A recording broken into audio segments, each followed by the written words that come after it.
the system here in Newark. That's right. We're trying to throw out the old. That's right. And bring in the new. We're not trying to do this for the hell of it. We're doing it because they're not working. It's not working. They have not done anything for us, and we know it. So what we're going to do now, I'm going to bring up the candidate's father. Oh, by the way, I'm Amina Baraka, the candidate's father.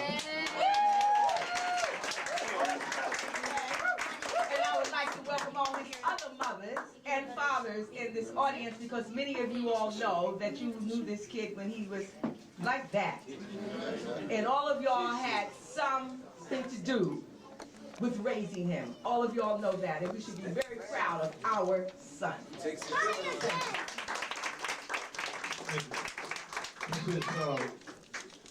the 10th, and Ras born on April the 9th, and so was Paul Robeson. That's right.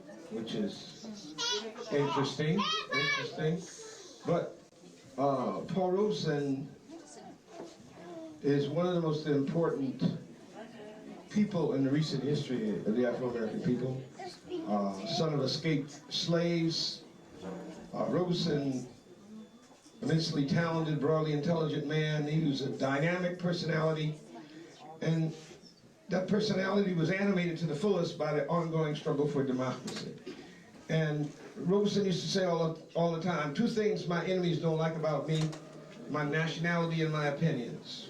Yes, sir. That was clear. But he understood very early that so-called racial oppression was actually had a class nature. That is, if one people are imprisoned in a socioeconomic dungeon, even though it's painted in racial terms, nevertheless, the only way to measure that oppression, robbery, deprivation of democratic rights, and violent repression is the factor of class. That is, one people is forced to live a lower, more depressed, uncertain, marginal existence than other people. Other people live better than they.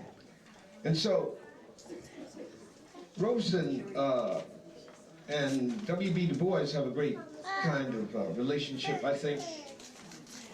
And one of the things that always impressed me about Du Bois, and Robeson mentioned this too, he said that in Black Reconstruction, Du Bois said that many people have suffered as much as Black people. European workers, Asian peasants. He said, but none of them was real estate. That's right. And so America is a society that asks the question, can real estate become a citizen? Can real estate vote?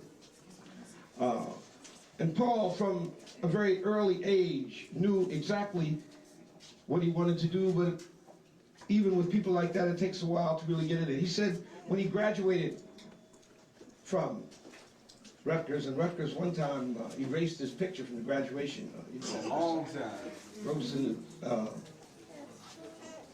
this is what he said when he graduated. He said, we of the younger generation especially must feel a sacred call to that which lies before us. I go out to do my little part in helping my untutored brother. We of this less favored race realize that our future lies chiefly in our own hands. Now, he didn't see himself as an actor then. He wanted to be a lawyer, but the law profession was so funky that he couldn't stay there, even though he graduated. You know, he was, what, Phi Beta Kappa, All-American football player, even though they broke his legs, the people on his own team. He graduated from Columbia Law School and all those things. But he didn't want to actually act, he wanted to be a lawyer. But once he found out that he wasn't going to put up with that, then he went seeking Eugene O'Neill. What was important about O'Neill is that O'Neill's plays were one of the first plays to put working people on the stage. You know, the theater in the so-called Western world begins with the gods, then to the kings, you know, then gets down to the drawing room comedy, you know, the bourgeoisie, and then finally, beginning of the 20th century, some working people get in there, and O'Neill had the temerity to actually put some black ones in there. But you have to remember that O'Neill and Robeson grew up in the same period, the period of the Harlem Renaissance and so-called Anglo-American modernism, but they always seem separate because of American racism, obviously. So that Robeson arrives in New York the same time that Du Bois does, that Marcus Garvey does, that young artists arrive in New York like Langston Hughes, Zora Neale Hurston, Gene Toomer, Duke Ellington, all come into New York City. And a group of young white people from those same places coming into New York at the same time. But it always seems separate because of the kind of opaque glass of racism that we have to look through. That's why Paul Whiteman is the king of jazz, and Benny Goodman is the king of swing, and Elvis Presley is the king of absolute falsehood.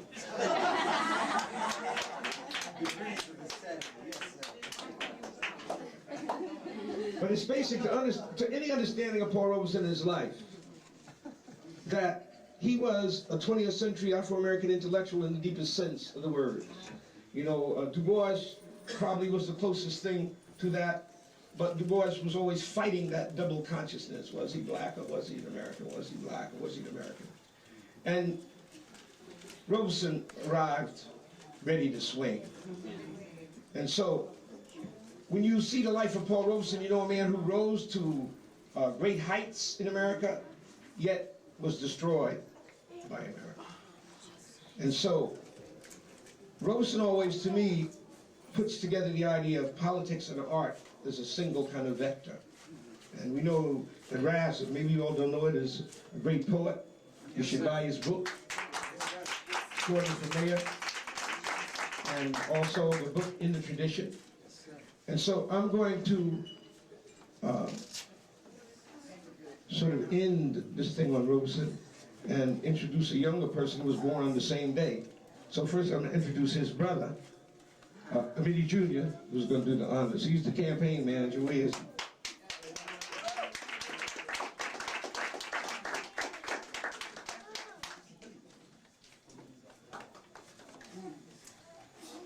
People don't usually come up just as singular and individual. A lot of people always say that somebody just sort of fell out of the sky.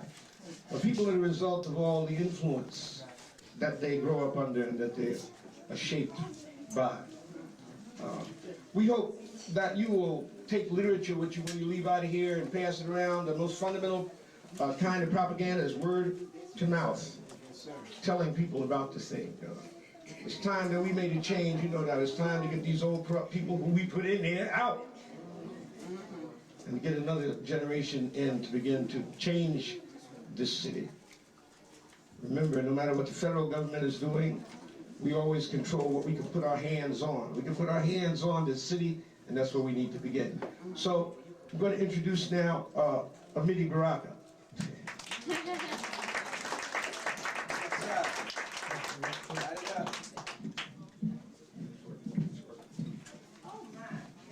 First of all, I want to say happy birthday to my brother, Ras. Happy birthday to Gianna, also her birthday. She helped us on the campaign. And happy birthday to Vanessa, another one of our campaign workers. And I want to acknowledge a candidate who's running for the East Ward in here, Manny Levine. He's in the back. Also somebody who's like another mother to us, and she's running for a councilwoman at large as well. It's Barbara King, Genovesa.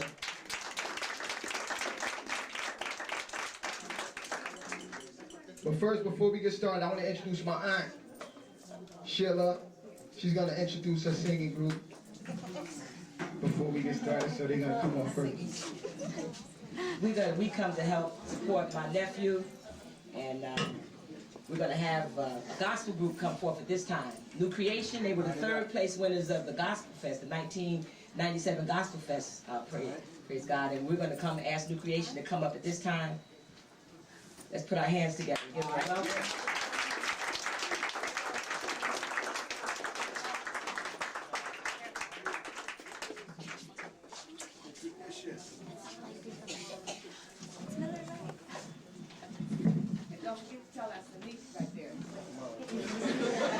This is his niece.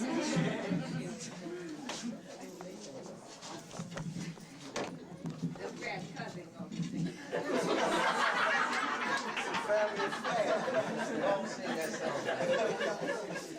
Don't sing that song.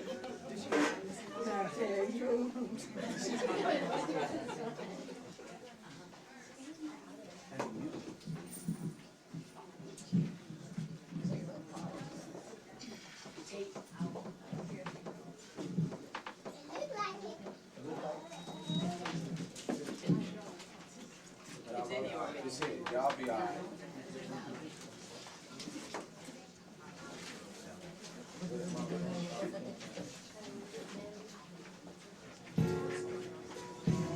How can you forgive me when I've often gone astray? How can you think of me when I do things my way, feeling so very weak? You say that I can't be strong. I feel that I've gone too far, but you tell me to come on home before you let me still.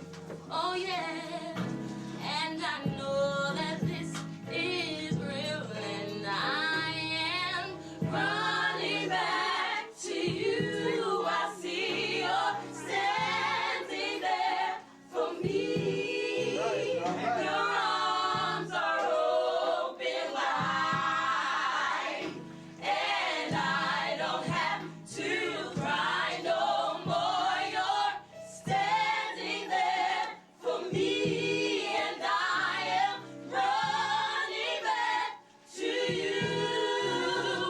Why do I go away when I know I am no good? I have taken advantage of your love and grace. Forgive me, Lord, and take me home. Right. Take me home. I'm running to you, Jesus.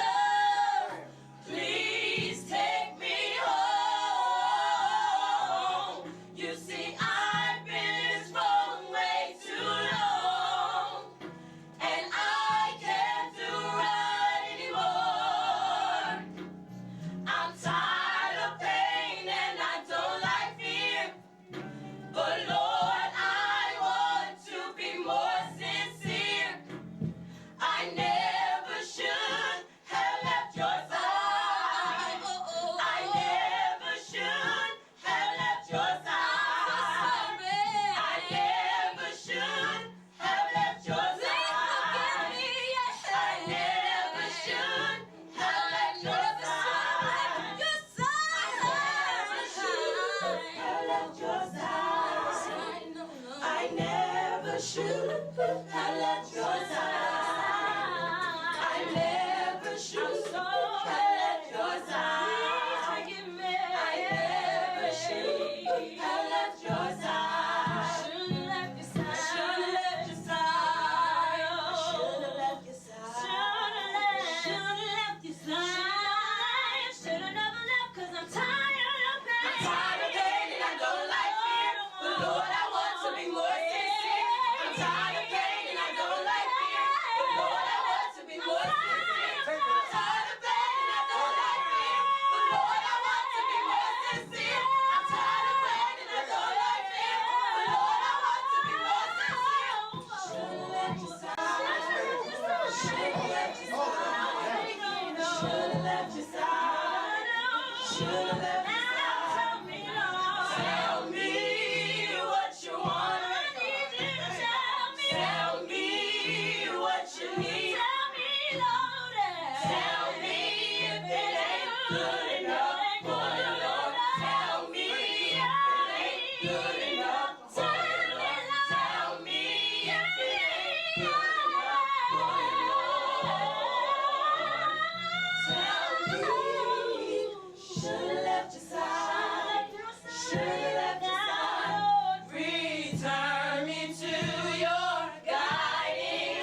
everybody will bring us to the latter. I know that. Yes. Thank you for blessing us. That's a good way to start this whole thing off.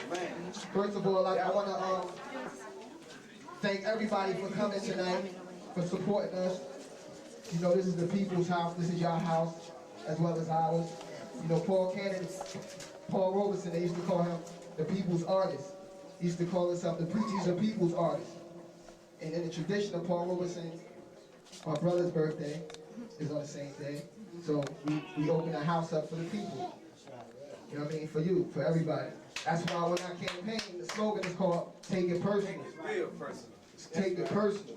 Treat the problems in Newark, New Jersey like it's your kid. Treat the Daniels, the girl who got shot on Clinton Avenue, like it was your daughter who got shot. That's why we running this platform, and that's why we running this campaign. There's no self-aggrandizement, it's just a people's campaign. That's what we trying to do. Grassroots campaign, we low on funds, but we have the energy of the youth. And we got our people, that's all we need. Before I introduce Ras, I just want to introduce my brother Zaid Muhammad. He'll come up to the front of the room.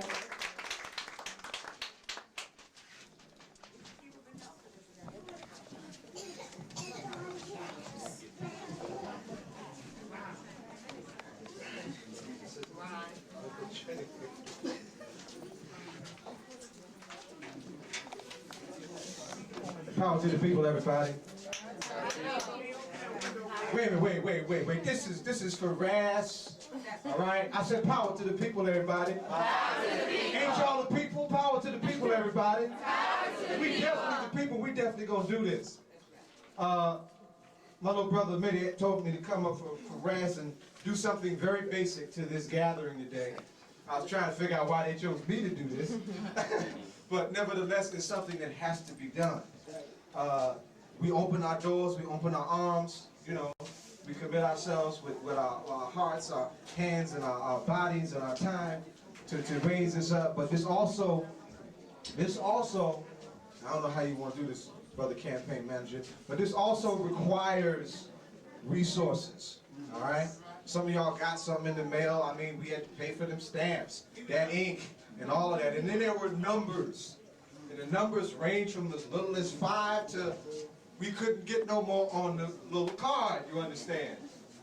So brother campaign manager asked me to address that particular part of tonight's gathering. We want y'all to dig for your son. We want you to dig for my little brother. We want you to dig for your future in this town.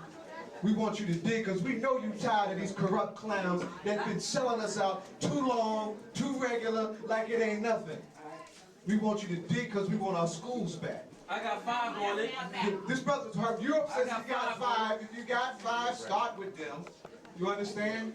We want to do this because we're tired of having some of the worst housing in this country. You understand? Who got the hats? Huh? I ain't got no hat, I ain't got much of a head. Whatever. All right? That's your second. Man, just pull his hat out. Now is a situation where we have to demonstrate, brother and sister, genuine people's power. We don't want nobody to hurt themselves. We're hurting enough as it is. But we do want you to sacrifice so we can help ease the pain and change the world, you know? And this is our world, our time, our son, our brother, our moment to do that. Yeah, we taking checks payable to the election fund of Ras Baraka. In fact, I got a check right here. Where that? Right? Y'all better get this for a bounce, all right? All right? So you got a basket here. You need it? You got a hat over there. And this is important, y'all.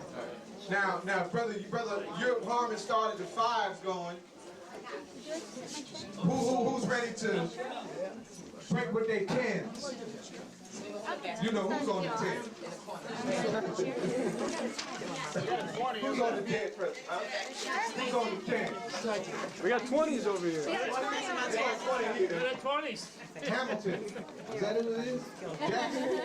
He's a dog, too. He's talking about the dead president. We glad that's dead. And we'll take his picture. 20, somebody says 20s is coming. I got one here. Okay. All right. So it's on, y'all. Okay. Thank you, brother and sister, for your demonstration in the concrete of people's power. We're going to do this again because somebody pull that, is knocking on the window. Get that bill. Dollar bills, y'all. Dead presidents. We glad they dead. We'll take their pictures. Hello. All right, let me give this back to our campaign manager. And we'll take us to the next phase. Another 20.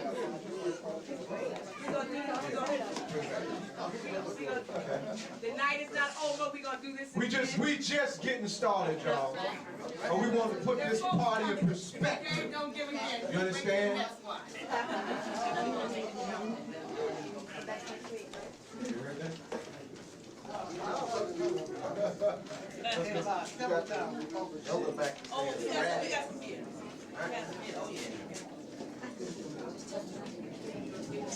Okay. Y'all give yourselves a round of applause.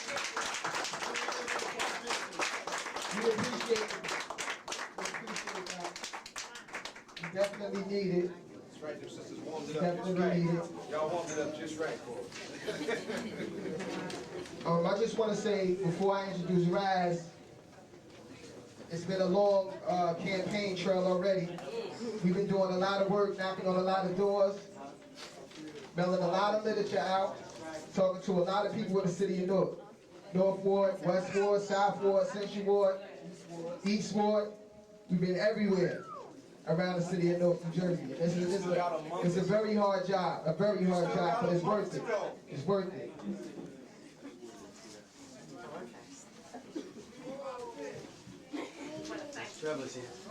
Okay, yeah, she, mother told me. We want to thank the people who brought the dishes, definitely. All the volunteers. And we need more volunteers to come down. We had 9 Lincoln Park. Anybody that you know in Newark, New Jersey that want to help volunteer for our People's Campaign to take it personal with Ras Baraka, just tell them to come to 9 Lincoln Park. The phone number is 621-9047. 621-9047. And on the 18th, we're having a citywide march around the whole city of Newark, New Jersey. You can bring a car if you don't want to walk. We're going to have a flatbed. Yeah, for all the old people, all the gentlemen. We're going to go around the whole city of Newark, New Jersey, so hopefully you guys go spread the word for April 18th.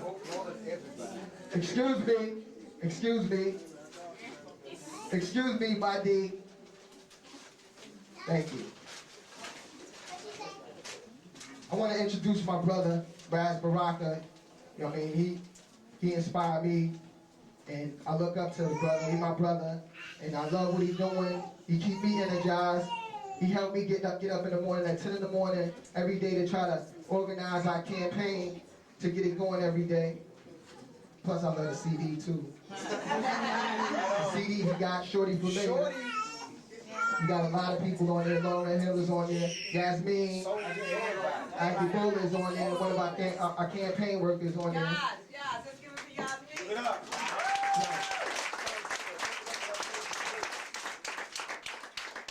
Without further ado, Raz, you know what I'm saying, come up to your thing. Let's get up to Ras Baraka. Our next councilman at large.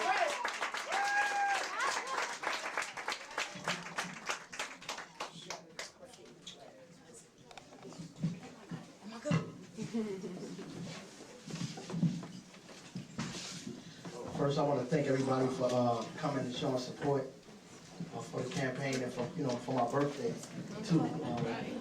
I am a little nervous, so people say it's shocking. I do get nervous. This is Paul Robeson's birthday yesterday. My birthday was yesterday too, but we're here today. Paul Robeson is one of my heroes. That's a lot of our young people today, that's what we lacking. You know, heroes, sheroes. And I don't mean anything that's like ethereal or far-fetched. I mean something that's straight ahead that we can see, material example of what we should do. And sometimes people think you're just born knowing where you're gonna walk, or what you're supposed to say, or when that time comes, what decision you're supposed to make. There's a million people telling you what you should do and what you shouldn't do, and sometimes nobody telling you anything at all. You know, TV and the radio and Ted Koppel telling you everything to do. I like Paul Robeson, so I'm gonna say a couple of things for Paul Robeson, and then I'm gonna tell you why we're running this campaign, and I'm gonna let y'all finish having the party. One of the features that distinguished Paul Robeson, this is from Paul Robeson Speaks, edited with an introduction by Philip Foner. One of the features that distinguished Paul Robeson from some of his contemporary black artists was the fact that he never denied his blackness. Sometimes, in his words, sometimes I think I am the only Negro living who would not prefer to be white, he said in the 1930s.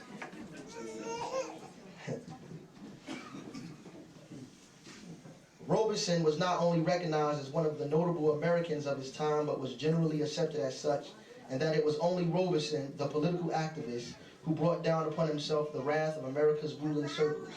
But this ignores the fact that Paul Robeson never separated his role as an artist from that of a political activist. He coined the slogan, "My song is my weapon," and he used that weapon in every cause to which he was committed. He never failed to point out that the Negro spirituals he brought into the concert halls of the United States and Europe were songs which had strengthened the slaves' determination to survive. And while they had given the slaves a certain measure of joy, they had also raised the collective spirit of an oppressed class. That's right. That's clear. That's Paul Robeson. And that's one of the reasons why he was a hero of mine. We never learned about Paul Robeson in school, except maybe he did Othello. And that's all. They don't say that he graduated from Rutgers with honors or All-American football player. They might tell you that if you're lucky, but they never tell you they chased him out of Peekskill, or they took away his passport and banned him to the continental United States, that he went before the House of Un-American Activities because he believed in something, and he told people around the world what he believed in. That's right. Because they wanted him, because he was rich and he was famous, to forget about everybody else. That's right. They said, look, what you mad for? You graduated from Columbia, Phi Beta Kappa, law degree. You was on Broadway, you know. You did Othello, you know, Shakespeare's longest running plays all over the world. You're known. You were in the cover of magazines. Why do you have a problem? And he said, I'm not going to let my fame be an excuse for you to oppress millions and millions of other people in this country.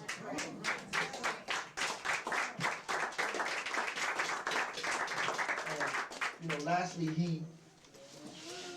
he went to Russia, and when he came back from the Soviet Union, he made a speech there, and they put him before the House of Un-American Activities, and they asked him if he liked Russia so much, why he don't stay.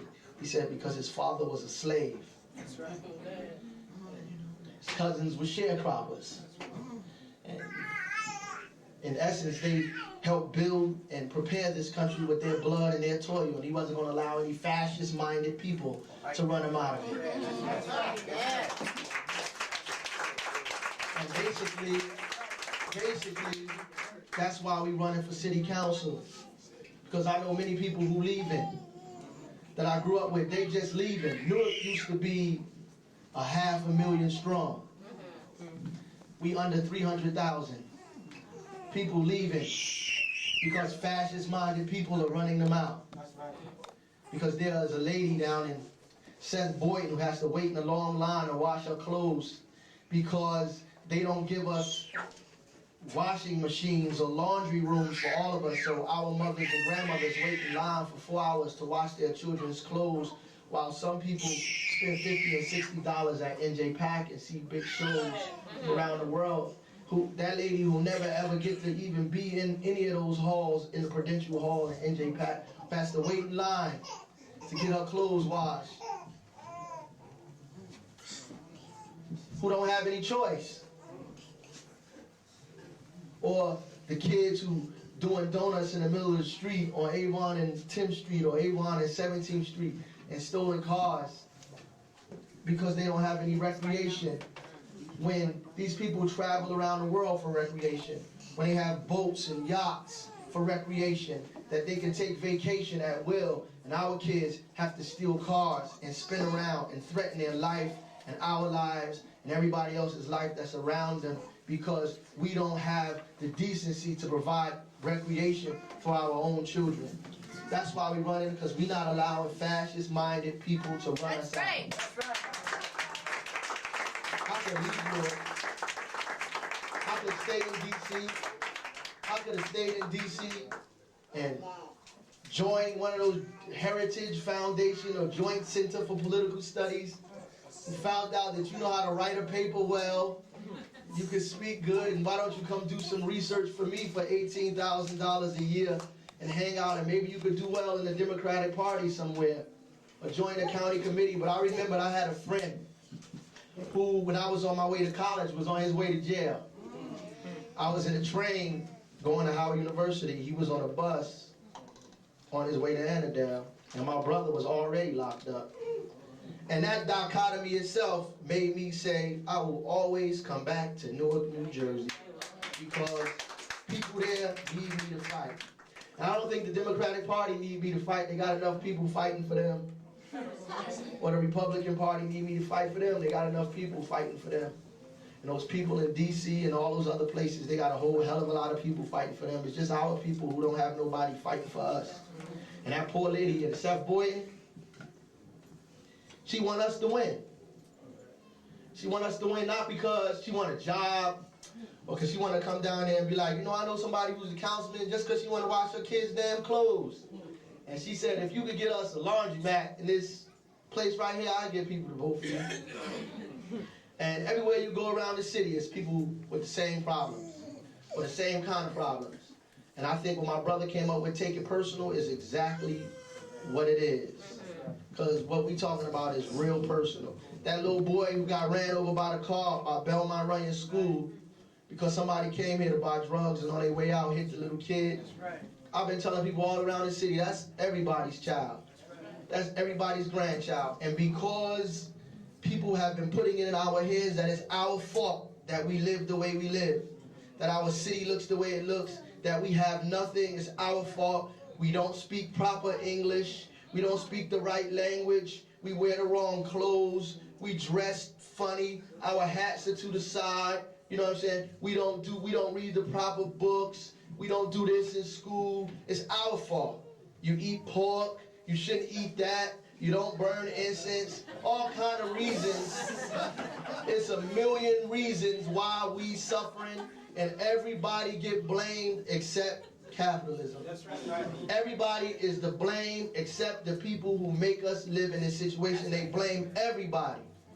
Everybody. And we go home at night, down on ourselves, pitying ourselves, drowning ourselves with drugs and alcohol and everything else because we believe that somehow our children's condition is because of us, that our children can't get a job because of us, because our children don't have a decent education because of us, because our children don't have a husband or don't have a wife with kids and live in the house and go to American Dream with 2 kids and a dog and all this other stuff is our fault, and we didn't raise them right, we didn't give them the right books or send them to the right school. And maybe if I would have took a 3rd job or a 4th job or 5th or 6th job, that maybe one day my kid would grow up to be the president of the United States. But our kids don't supposed to be the president of the United States.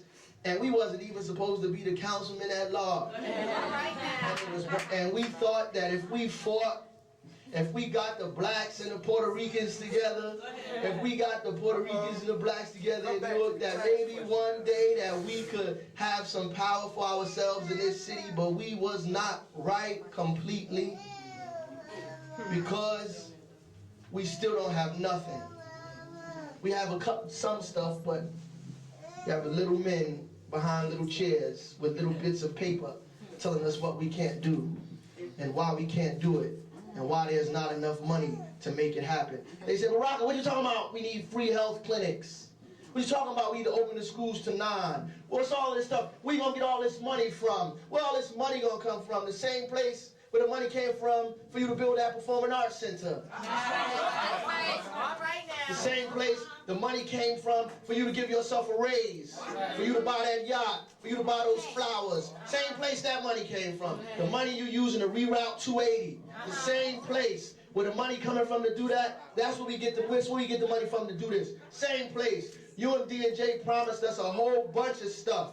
They displaced families, they displaced houses, they said they was going to give our kids jobs, they said they was going to send us to college, they said they was going to give us job training programs. They didn't give us a damn thing.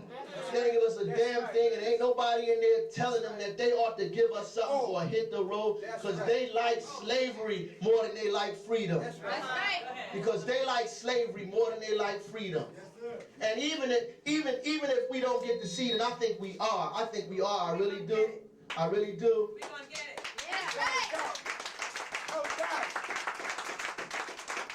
Like Public Enemy said, we putting a black eye in the game. We putting a black eye in the game. By just saying the fact, by just telling people that they deserve free health care. By telling people that they deserve a decent and thorough education. That's right. By telling people this is what they do, this is what you deserve. You ought to have this. It's not a gift. I got stopped by the police, me and Aziz, on the way to my sister's house, and they got these roadblocks in Newark that they check everybody. And I told the cop, I said, you know, this is unconstitutional what you're doing. It's unconstitutional. He said, it's not unconstitutional. You know, it's not unconstitutional. It doesn't say that in the Constitution. I said, they protect you against your property and for your private property and papers. You know, it says that. If you read it. Then he said that in New Jersey, driving is a privilege, which means that we have a right to stop you. I said, well, in America, owning a house is a privilege. You still can't come in my house and take my stuff without a search warrant. This is where we going with it. That's fascism. This is where they're going with it. It's exactly where they're going with it. And any time that anybody can justify that a woman gets murdered on Clinton Avenue in Chadwick at point blank range by a police officer with a gun because she bought a crack vial, then we in the wrong place in the wrong time. That's right. We in the wrong place in the wrong time. It's like a nightmare, something from, one of them science fiction movies or something. Drugs, that could be, if it was legal, she might be alive. Like an aspirin or something. Because of a condition that they created in the first place. Right. That she bought some mystery drug that they never even found on her, but that's not even the point. That's not even the point. The point is, we can die on our streets and get towed away in the tow truck and won't nobody care. That we could die and won't nobody care. And the fact that we isolated and segregated, that the people, that Jim Crow in America still exists, that we live in Jim Crow. Jim Crow exists. I tell my kids when I teach Brown versus Board education, it's never affected us. It's not here, to us. We go to segregated schools. Everything is segregated. The people live in the North Ward and the East Ward and that ward. We don't know these people. You don't know nobody. All you know is the people who live on your block, and that's it.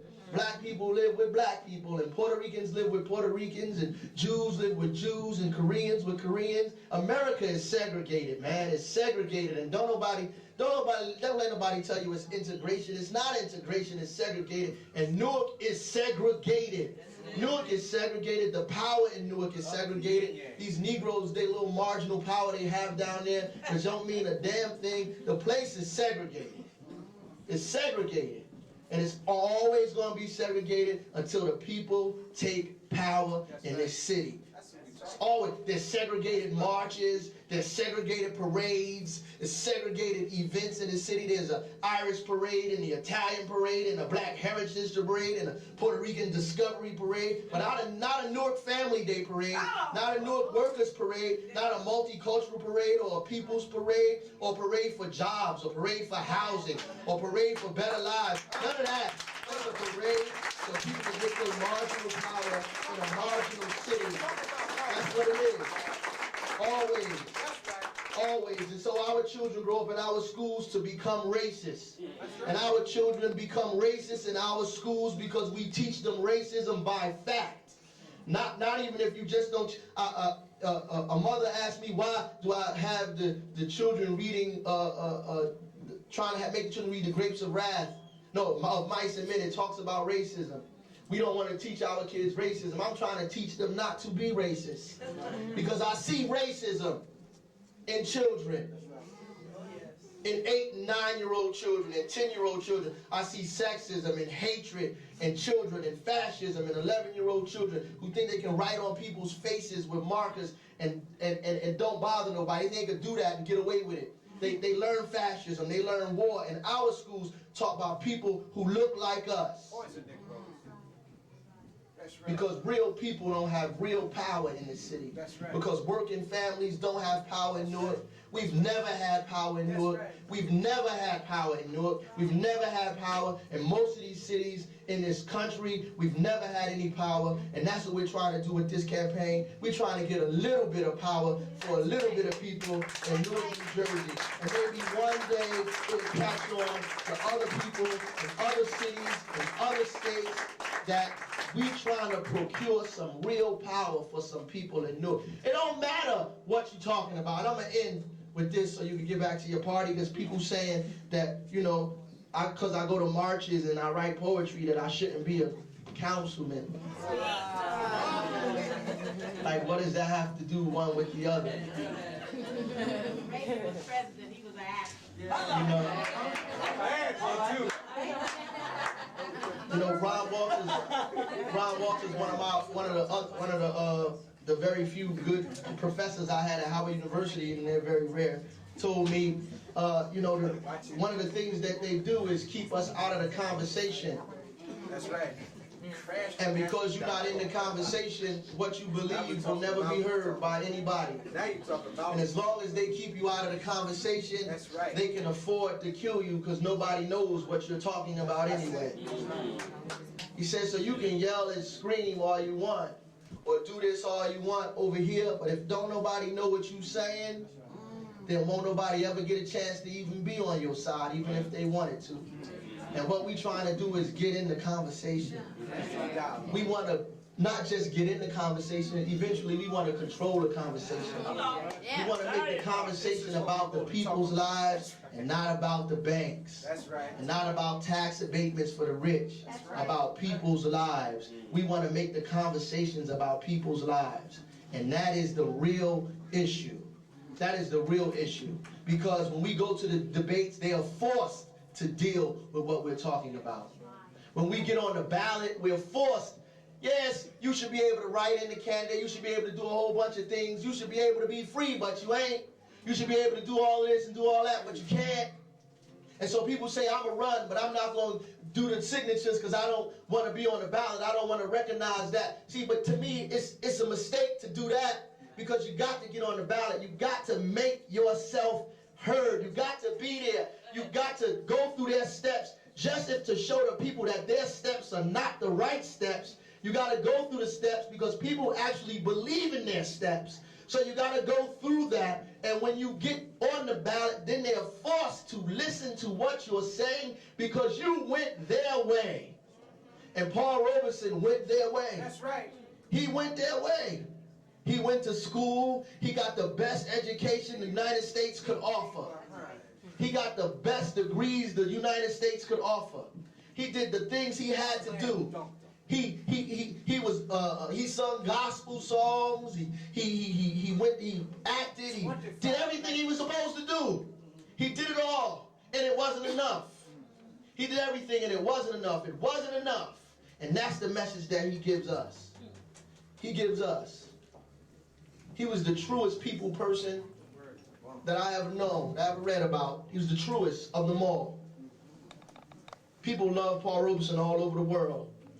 You might run into an Italian farmer, or, you know, you might be in Italy or Ireland or somewhere in Europe and find people who love Paul Robeson. You might go to Africa and find the people in Africa lauding Paul Robeson. They love him. If you go to the West Indies, Jamaica, Trinidad, anywhere, you find the people there, they love Paul Robeson. Or Latin America, or anybody in the Latin-speaking Caribbean countries, they love Paul Robeson. All over the world, people love Paul Robeson. He used to sing out the back of his truck. He used to sing to strikers and miners and coal workers. He used to sing to sharecroppers. He used to sing to people right there on a picket line. He used to come sing to them. He would go to the border if he couldn't sing in a hall and sing on the land. People would come over to the border and listen to Paul Robeson sing.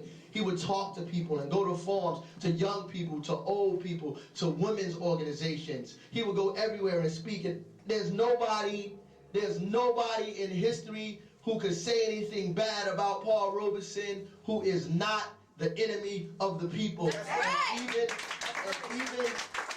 And even the enemy of the people, and even his enemies have to give him respect today. They have to put him in their papers. They have to praise him at Rutgers. They have to do all of that stuff because not only was he a revolutionary, he graduated from Columbia Law School with honors. Not only was he going around the world talking about socialism, but he graduated from their best universities. He graduated with honors from their best universities, and he performed their plays better than them.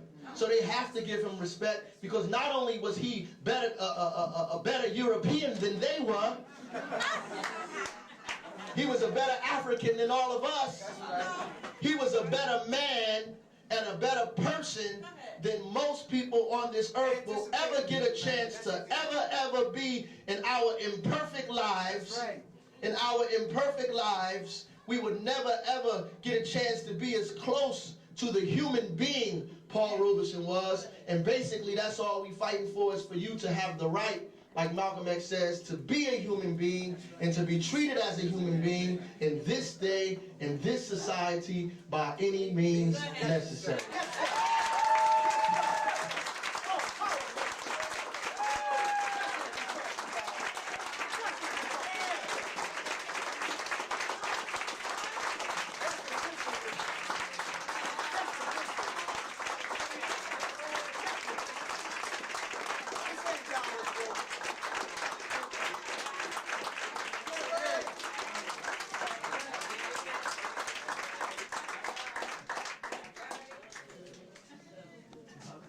I'm so very proud of my nephew. And I'm a pastor of a church, and very often we have to collect funds, and we collected $475.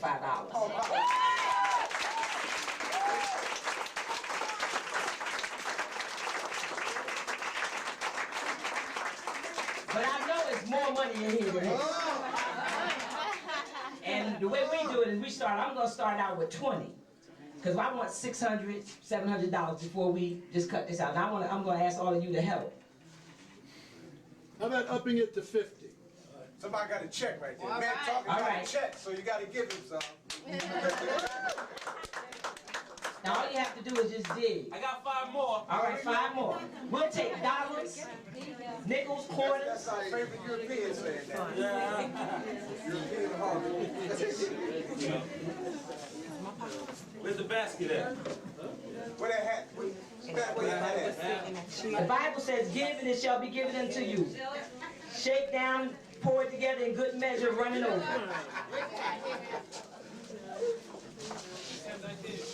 Somebody add this up. Give me your hat. There's $2 more over here. Somebody, there's some folk that just got here. Somebody put the word out up there. This hat is going around. Make sure you get the bag. Go another hat. Fill it up, fill it up. More money, more money. 94. The hat roller. You got that candle, we stand up. 94. We need 20. 104. That's what I want, at least $600. That's 25, 104. We need some more. 20, all right. Fine. Now, if I have to, I'll get them up here to sing again, because that's the reason we want to get up here to sing. All right, come on, sing. I feel like going on. Come on, New Creation, help me out here. Come on, Ras. This is Ras. Come on. Let's make them happy. Come on, New Creation. Come on.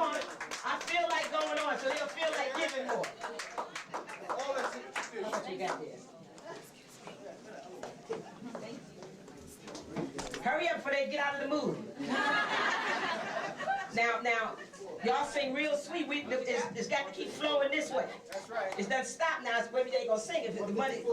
Okay, 154. Sister Wright is working on the check over there. Somebody else got a checkbook up in there somewhere. Here we go over here. There you go. Some more dead presidents. Hey, GZ. Hey, they rest whatever they Here's my 20. Got it, big. There you go.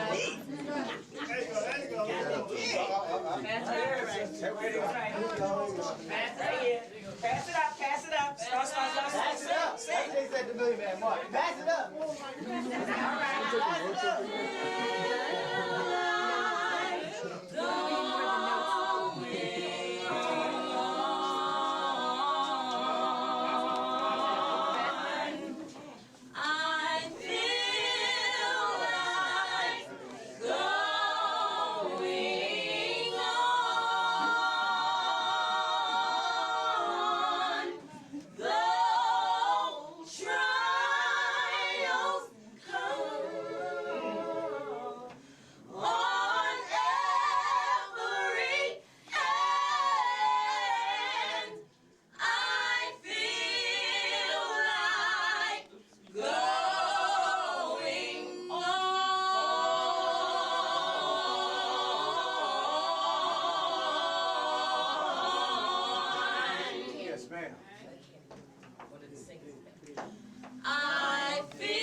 Go!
once again, thank y'all, for the contributions, for the campaign. It's desperately needed. I want to announce the April 18th march again for people that just came in here. Yeah, we need a lot of people to show up. We need y'all to spread the word that there's going to be a march around the city, Ras Baraka campaign. We're going to have Lauren Hill on the one of the flatbeds singing. She's going to be in the march with us. We're going to get New Revival to sing with us on the flatbed. My cousin and them that y'all just heard, they're going to be on the flatbed singing. So we're going to take it back. Like I said before, if you don't want to walk, you can bring your car, or your van, whatever. Skates, bikes, whatever. Just we need people there. I want to introduce a lady who I've known her for like all my life. She raised me, raised Raz, raised all my brothers. Ahio, Balaji, my sister Shani. She was part. Basically, her name should be Baraka too. She was another one of our mothers. We used to call her back in the day Mama Faraha, because she was a mama to us, a mother. So, without further ado, Faraha, come up here, and she's going to continue for us.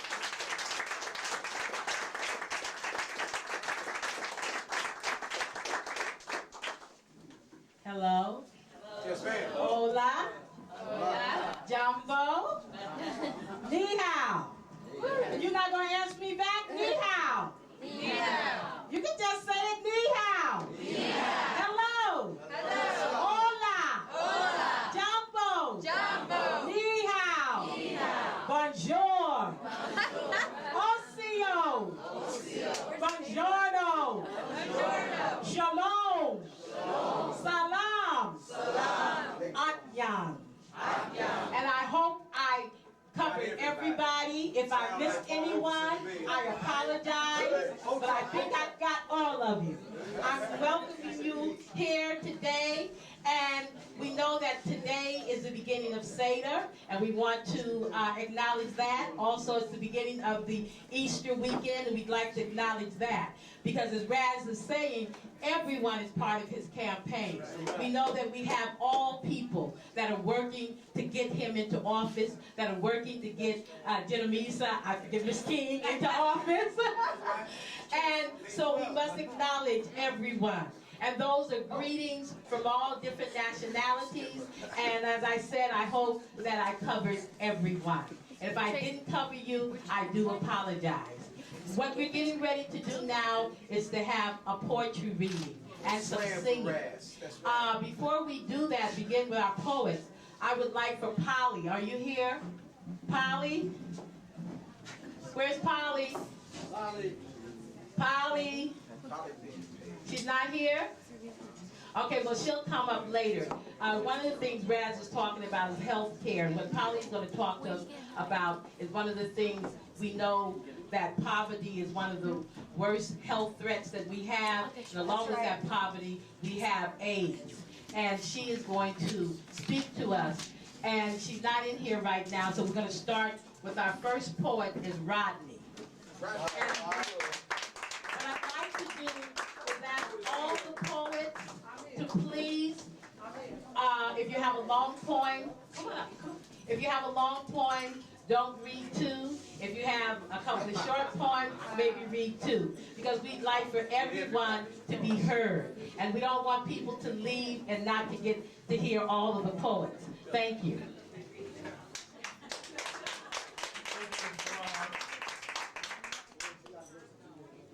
I just want to say right now that I grew up with Raz. I live here on South 10th Street all my life. And I've known Raz since I was a little boy.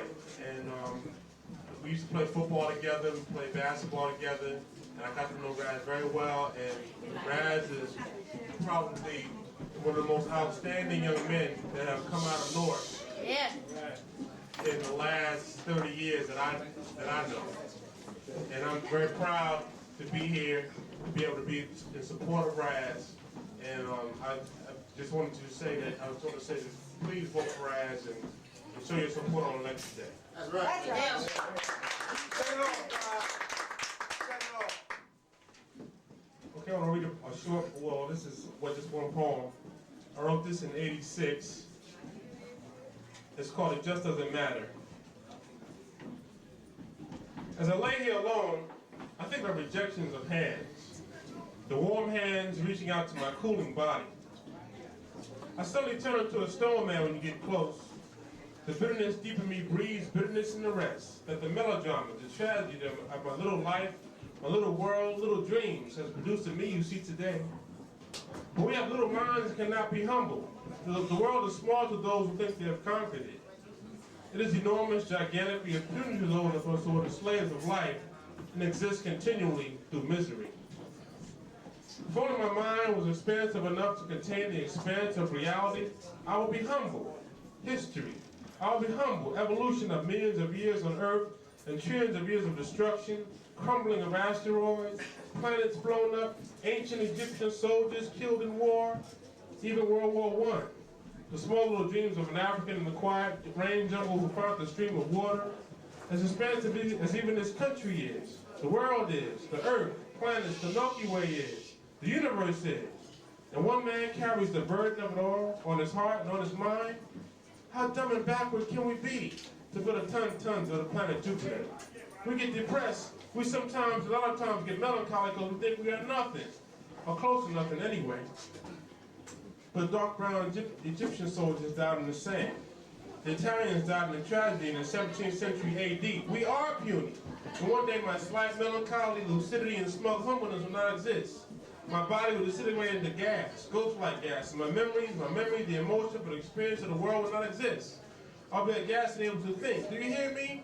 We all be a gas mixing with the other like slithering snakes, and we will not be even slithering snakes. We'll be a gas and able to think, unable to feel. If we can live today, we can live, dance briefly, get into joy. One day our descendants, highly evolved amphibious water people will pity and have deep compassion for us, the souls in us. They will lock in these primitive brains and say, damn, with a drop of a tear, look upon this as a dark period. But the spirits in us are greater than us, than we are. Even my rejection of my nice girls and the guilt that I must feel underneath will not exist. The age of immortal men should be disrupted. There are no immortal men. And I'm not just saying that because I'm not a legend, I'm not a myth, or I'm not greater of something or another. Nothing that is alive in this transient form, changing world exists in the same shape it is in now, forever. Even Rock Hudson changed. Even Muhammad Ali changed. You name your son after him. Down with the myth of the small standing office world you think is the past the Bahamas. Down with you conquering the world in your sleep. Down with me conquering the world in my sleep. If we can stretch our minds to know the vastness of the universe, history, time in history, changing matter, dying people, little thoughts, the little dream in your head, the small fear in your soul, the slight depression in your mind, will last and be remembered as much as the Egyptian warrior who died 9,463 years ago in the sand. Both arrived. Thank you. All right.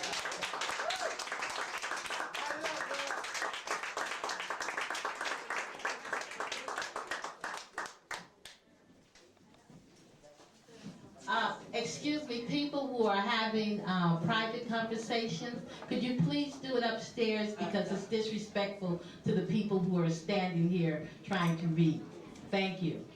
The next person is Brother Zaid. He here?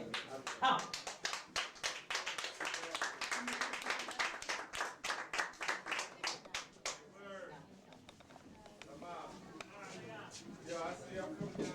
Power to the people, everybody.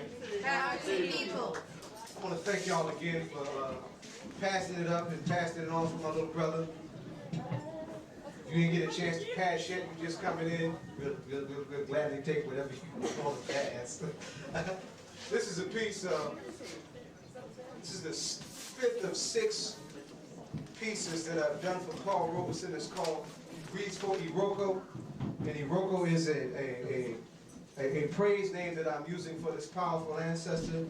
And Iroko, for those of you who don't know what it is a tree that is found in Nigeria, made of the hardest wood. Termite-proof, tall, strong, just like this particular ancestor was. And so I wrote this hill piece for Ras and for Bday Party. You know, I think y'all would appreciate the flavor. This is called Bearing Witness. And you'll hear Iroko throughout the piece, so I just wanted y'all to know what that means, so it don't sound foreign. Maybe we should shut it. I don't know. This is for that Iroko hard baritone who wanted a classless world when he could have had a throne. Yeah, I'm profiling, freestyling, testifying, bearing witness. How can you miss this? Sweet as a fat lip kiss. Yeah, I'm recognizing his, hypnotizing his, mesmerizing, always analyzing, never ever compromising, protesting injustice, manifesting the beauty and potential of us. One of the few of this century that we could really trust. Always seeking the peace between the West and the East. Stood up bones in this old fascist beast. Couldn't be bought up with greenbacks and grease. So yeah, I'm profiling, freestyling. What? You ain't with this? How can you miss this? Sweet as a syrupy, thick lip kiss. Bearing witness to this tall, proud, Iroko hard baritone. Wanted a classless world, not a throne. Monster for truth on the microphone. First of the real hardcore, cracking open stone. All courage and hard to the marrow of his bones. Supreme embodiment of our genius that we still can't seem to see in us. Even putting all this getting paid on the lot so you and me wouldn't always be beat down in this racist bond.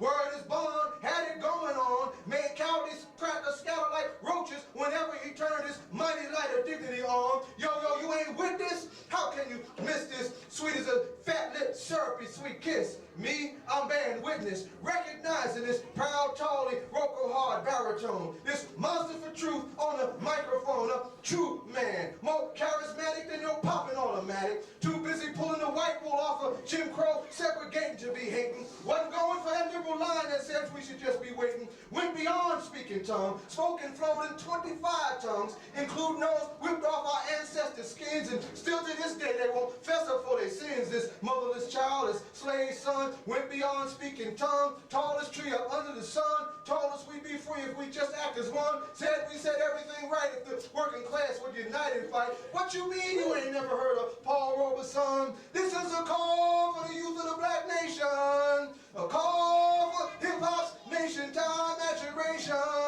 Yeah, you don't stop. Then if you ain't with this, then snap, snap, snap, snap, snap, snap, snap, snap, crackle, pop, drop, rock, roll on like Old Man River.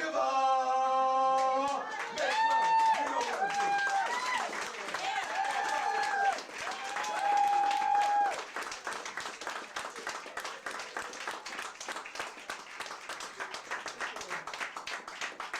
Our next speaker is Tracy.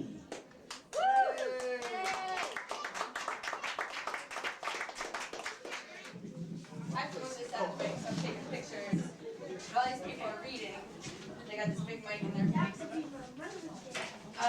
When I was 19 years old, I was at a CURE meeting, and Xavier Hansen said to me, or said to the meeting, he was like, do you guys want to come out Saturday morning and campaign for this guy who's running for mayor in Newark? And I was 19, and like, you know, running for mayor, I figured it was like this old guy who was like cheesy, you know what I mean? Like it wasn't like cool, and I wasn't gonna like wake up early on a Saturday to be there for some, you know, punk mayoral candidate who just wasn't interesting or whatever. So then we had a rally at Rutgers, and Ras Baraka came down, and he spoke at this rally, and I was like, shit, I'm there every weekend. Like I was like, oh my God, this is where it's at. And so that's when I started coming up to Newark. That's when I was introduced to Nia Force. You know, and it's been about 4 years now, 5 years now, and theoretically, the money that I spent for Rutgers education should have gone to Nia Force because I've learned so much from them. They do like incredible work. If you have not planned to come out on the 18th to march and to, well, it's gone now. But if you haven't planned to come out on the 18th, like definitely set your alarm clocks. You know, put it in your calendar. The 18th is when it's gonna be. It's gonna be an awesome day. Like, you know, when Amina talks about this a lot. She talks about organizing around things that you can't have as opposed to things that you can have. Like organizing around, like, you know, your platform being like, I hate capitalism, as opposed to like, I want freedom. You know, and Nia Force has totally locked that down, and it's just it's just positive. It's just about being alive. It's about being, loving freedom and all that. And this is, where inspiration definitely, all those good things like Raz, and Nia Force in general, but Raz, I have to say, to quote Sister Soldier, his eternal love of the people is just something that everybody can learn from, and something that comes, like from the heart, and it's just amazing. And, it's, I don't know, this is where I want to be right now, at this very moment, reading poetry at Raz's birthday. If you guys have been reading the papers, I don't know, you know that the state of New Jersey right now is real upset with Assata Shakur for saying that she was innocent on Hands off TV. Assata. That's right. Hands off Assata. That's right. My friend Jeremy and I are starting a campaign to like an educational campaign and some other things. We have some ideas. We know other people have been working around the issue of political prisoners, around the issue of the embargo on Cuba. We're going to set up a date. We're going to set up a meeting on May 2nd, which was the date that, this whole turmoil that has ripped apart the life of Assata Shakur and her family and other people around her. We're going to have an organizing meeting to stop this nonsense, to stop this outright fascism. What I'm going to do is, when I'm done reading, I'm going to turn these poems over and use them as sign-up sheets. For anybody who's interested, we'll give you a call, to get going on this. It's like a time for reactionaries to shine right now. Like, they're all trying to outdo each other and be like, no, I hate Assata Shakur, or no, I do. And it's just, the youth who hasn't been exposed to that is not getting the real idea. So my two poems are going to be about Assata tonight. Dear primetime sponsors, I am sick of shows about cops, sick of shows about the state and how great law enforcement officials are. Shows like Cops, Law and Order, NYPD Blue, New York Undercover, 3, cop shows with hip young actors who don't necessarily work for the state, just their ideas. Cop shows with hip black actors like Damon Wayans, or even worse, Ice-T. Because you have to make the people look bad to make the cops look good. You know what I'm saying? You have to make the people look bad to make the cops look good. Look at these shows, people all drunk and dirty, they can't stand up. You have to make the people look really bad to dress up a bunch of gun-toting thugs, a bunch of Klan-loving, sheet-wearing, reactionary, ignorant, backward, pubic hair with pliers pulling racist Nazi scumbags look good. I don't like the cops when I am driving down the street, or when they come into the places where I eat or drink, so I certainly don't want to be subjected to their fascism when I am trying to relax. That is Klan culture and leads to brilliance like South Park, the cartoon where little kids get dressed up like Hitler and Klansmen and scream, "Kill the Jew," and people my age run around saying frat whore like it's the funniest thing they ever heard. But primetime sponsor, I would really get off on watching a show about prisoners, particularly political prisoners who escaped to Cuba, who are a testimony to everything beautiful in this world, and an affront to Christy Todd Whitman and the legitimized violence she unleashes upon us to keep us down and scared. Yeah, I would tape something like that and show it to my friends.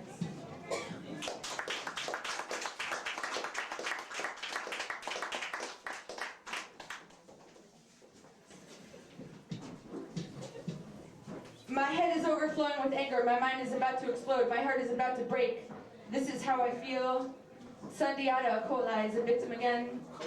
3 prison officers in Union are going to a cushy prison for abusing immigrants, for pulling their pubic hairs with pliers, for flushing their heads in the toilet, for making them run a gauntlet screaming, "America's #1," and other well-adjusted acts for Nazis, and the plea bargains decry justice. For these overgrown high school bullies with guns, Sundiata Akola is paying the price. His rights have really, really, really gone out the window this time. I cannot focus, I cannot sit still, I cannot think straight, I can only see red, I can only seethe, I cannot breathe. This is how I feel. Sundiata Akola is being denied justice for another 20 years because of his political beliefs. Where are the Amnesty International people? Where are the people who held candlelight vigils for human rights justices in China? Are they at a Tibetan monk meeting, a Richard Gere movie? Where are the rock concerts? Where are the funds? Only a racist can deny, justify this infraction. Only hatred for black people, Latinos for working class people can excuse these deliberate violations. This is how I feel. My soul is choking, my voice is cracking, my eyes are crying, my fists are clenching. Sundiata Acoli has been locked away to prove a point. Every day, even the newspapers owned by rich corporations report another incident of police brutality. They just released the pictures of a 15-year-old girl with feces and racism scrawled all over her: rape body, rape soul, rape nation. Every day we learn they are liars, they lie, they cannot tell the truth, they have to pay people to make it up for them. Every day we learn about guns accidentally going off, about 14-year-old girls in Trenton getting shot, arraignments for the pigs. And my brother Sundiata is in prison for another 20 years. Because they need to save face, because they need a PR campaign, because they cannot admit that the state wants the cops to torture immigrants, to kill, to eliminate the youth. How can they go to prison for doing their jobs? I need to write a letter, I need to make some phone calls, I need to call a meeting, to organize, to save this man and myself and my friends and my comrades and family. I need to be a part of this resistance. I need to breathe to survive. I need this to die for us to live. This is how I feel. I'm going to put some sign-up sheets upstairs if anybody's interested in getting involved in this campaign.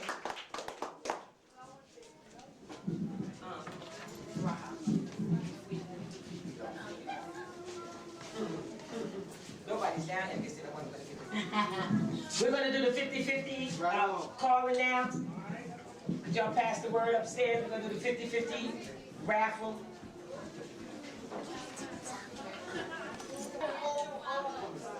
Got one? Okay, here we go. 8. 5. 8. I got it. 0. 3. 9. 0, 3, 9. 0, 3, 9. We had 4 numbers out of 0, 6. 3, 9. I got the 9.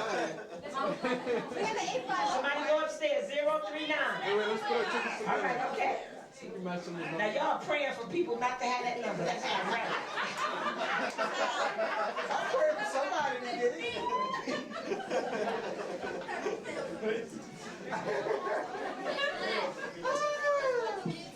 Some desperate field slaves up there tonight. I want the band ones. This Slim will come back.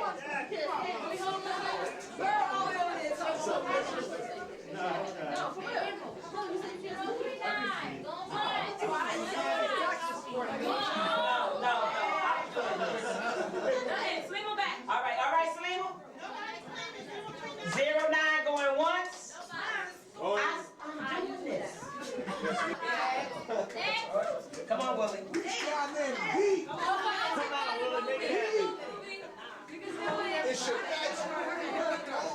right. Y'all know the first number, right? 8. 5. Yes. 8. Yes. 0. Yes. 7. 7. 0, 7, 7. 0, 7, 7. For real? Young man is holding his hand up. Yes.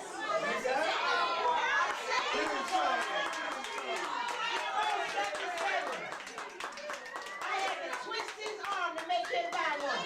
I begged and pleaded with him. I begged and pleaded. I was able to plot the money out of him. I told the lady, said, no, that's our best thing you want to win. Let's give him a hand. He only bought one ticket.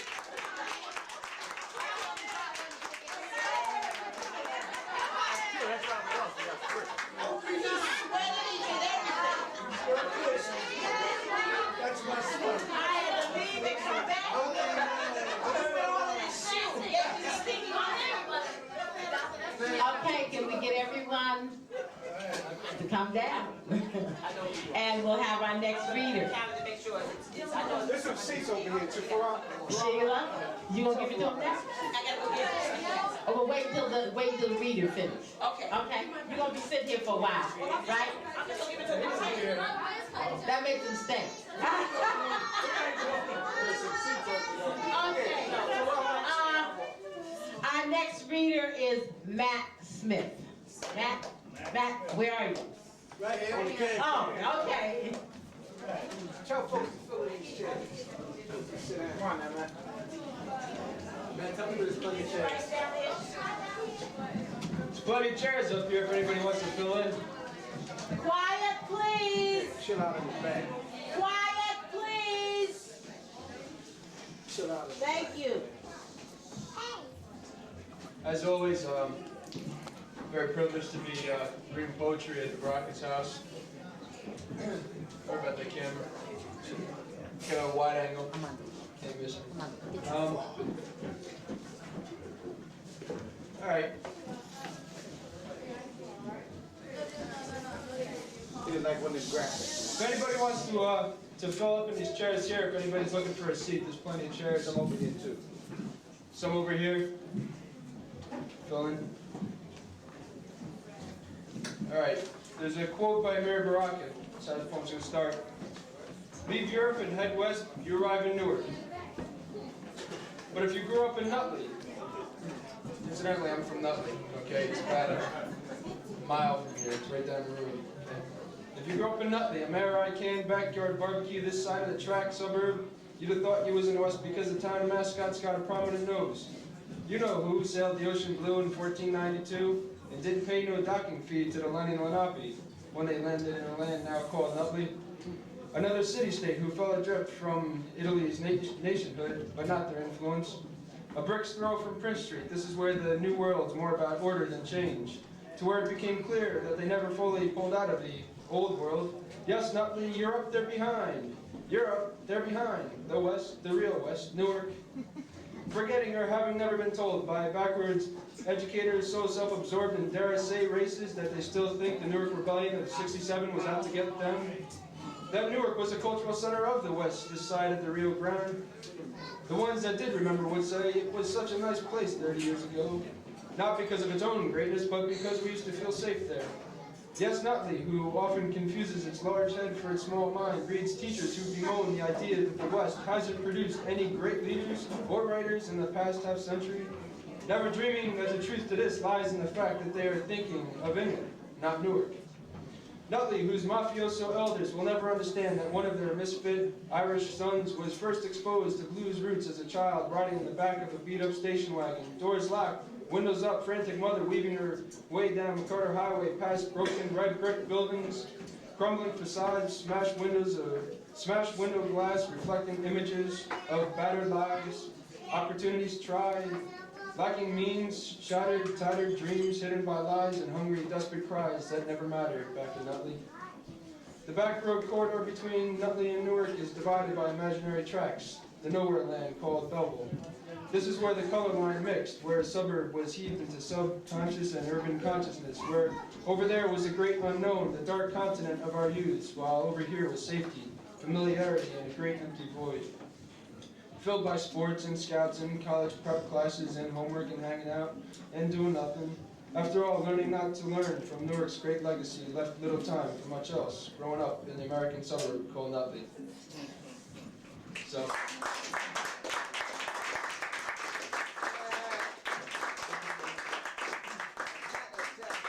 I'm gonna leave it at that. I'm gonna write a part 2 soon. Where we go from here. So maybe the next Kamakas. Just want to say my heart goes out to people Black in the Air Force, to the Barakas. They're fighting the good fight, and they're a model for all of us. And We're gonna win this too. we're gonna win it. We're gonna win it. So all right, power to the people.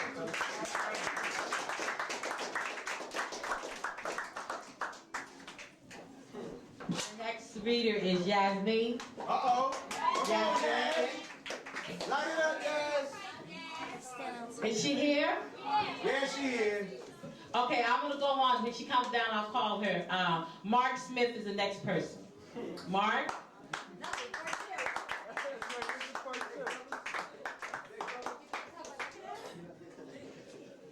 That was my brother that was trying. Can't see his face. I'm a little nervous, so. Okay. Just hit it. Just hit it. You got that guy. Anybody who knows how I feel can just say, take your time, Mark. We're all family. It's a little funny because I actually came up with something a little similar to what Matthew just read. I guess we're both dealing with the same stuff, finding out where we came from.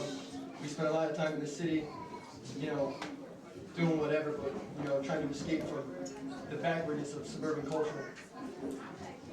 This is Easter weekend.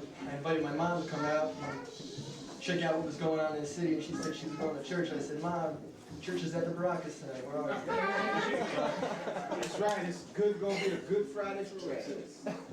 This poem, this is not a poem actually. This is an essay. It was originally titled "Where I'm From and How I Ended Up Saying the Things That I Say," and I'll explain that in a second.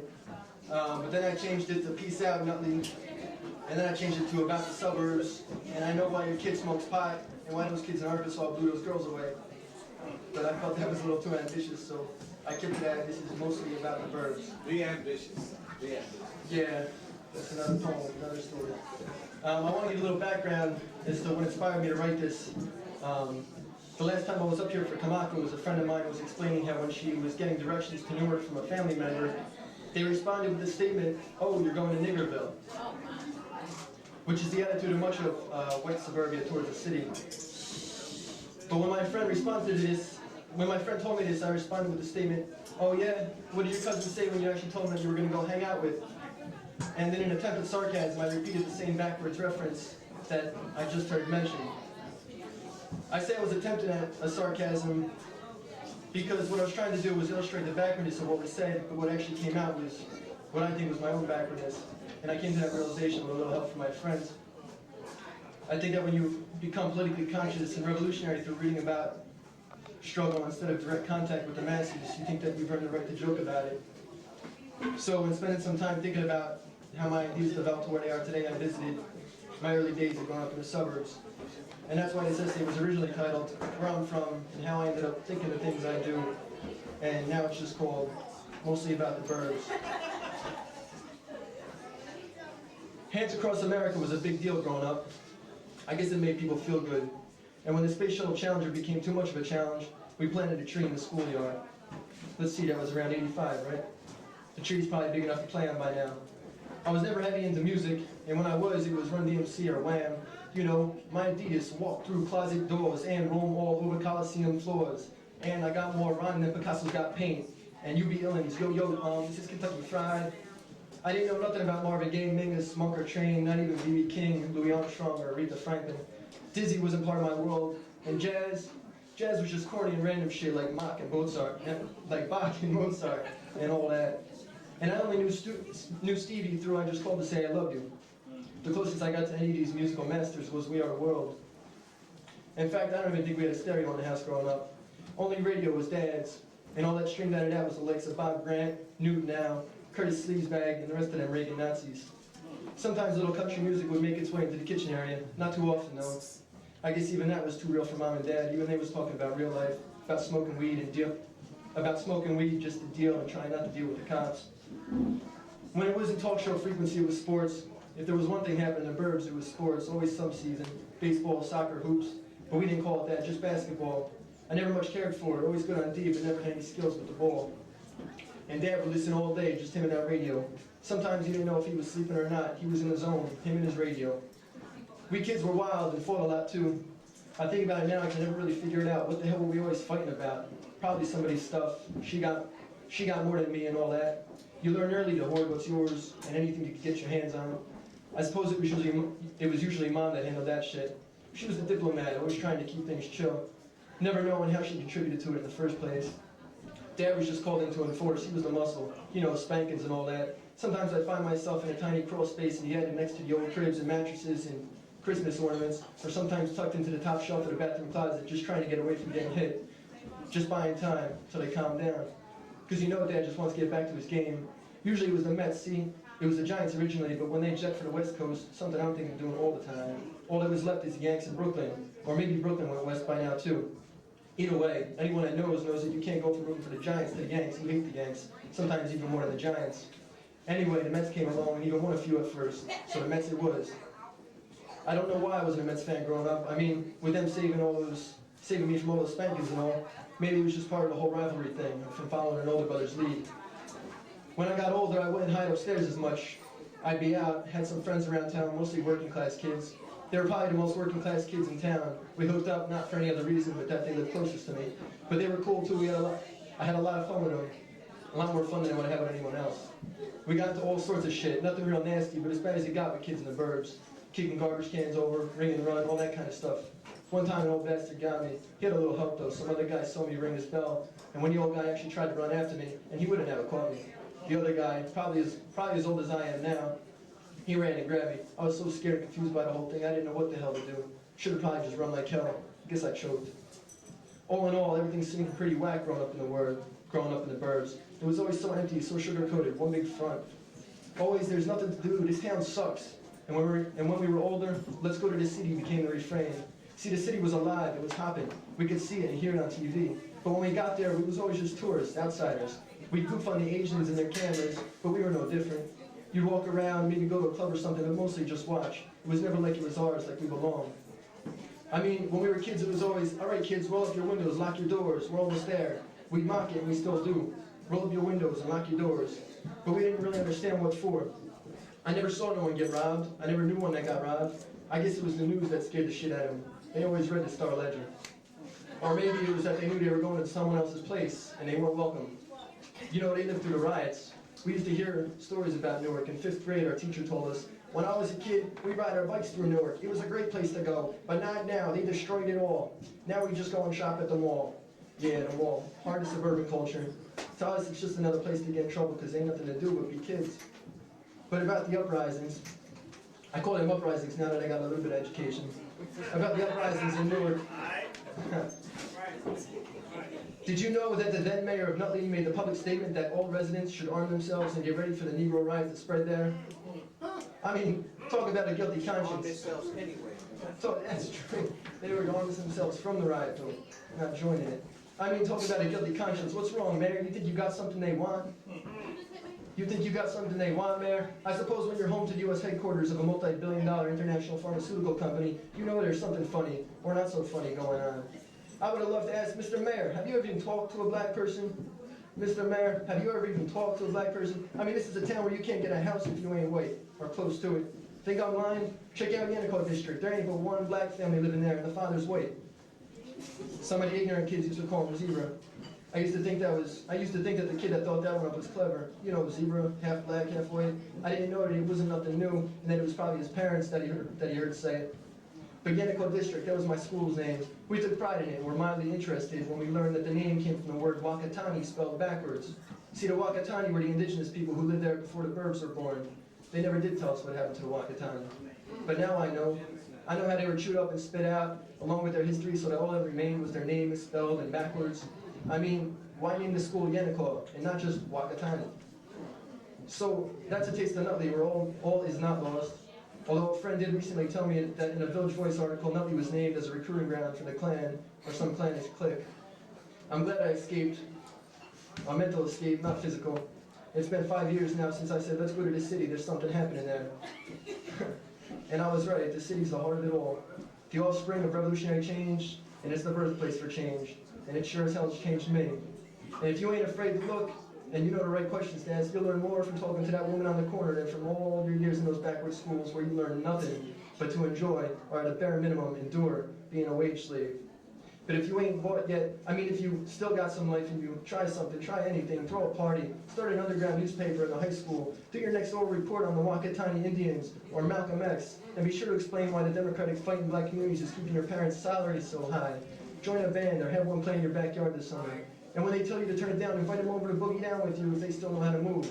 Whatever you do, trust how you feel. It's not a mental creation. Suburban culture really does suck. It's a for-profit, rehearsed rip-off of what's happening in the city. It's a for-profit rip-off of what's happening in the city. And other oppressed communities too, even white ones. Yes, even white ones. Because Garth Brooks ain't any more a country than Puffy is hip-hop. And if you don't know what to do, or you can't start something yourself, come check out the city. Work on an independent political campaign like Ras Baraka's for city council in bad old Newark.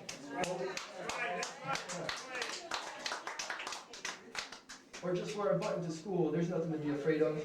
unless you're going to make a habit out of getting in the way of people trying to live their lives. So, peace out, Nutley, but I'll be back, because I know what it's like. I was there.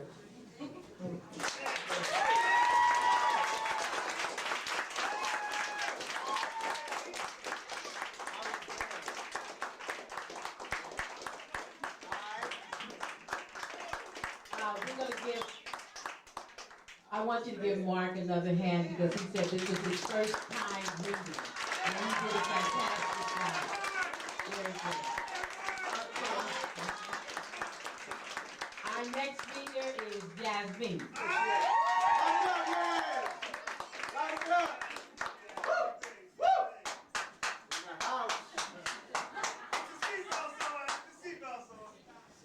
Take you for a ride.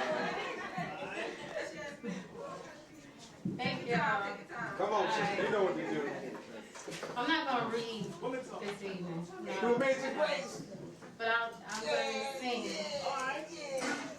The first piece I'm going to sing is Amazing Grace, which I rewrote the words too, so. It's going to be the next station time. You have to excuse me a little bit.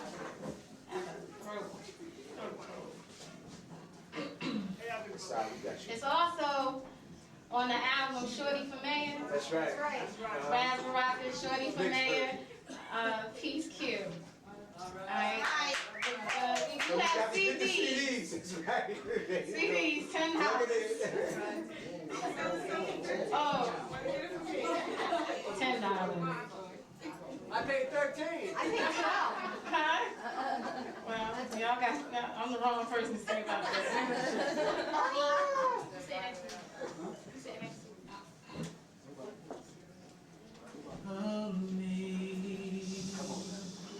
Amazing grace, how sweet the sound that saved a soul like me.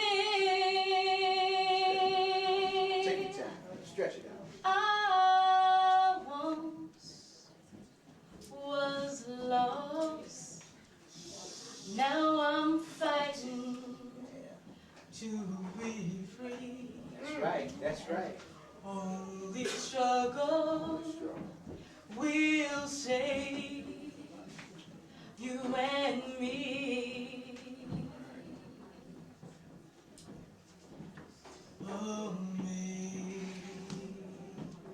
Amazing grace, feeling freedom in the air. That's right. Sounds of voices, sounds of marching.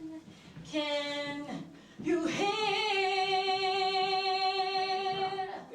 We refuse to back down. We will fight to the end. That's right. Revolution. Sweet word. Revolution is near. Yeah. Yeah. Yeah.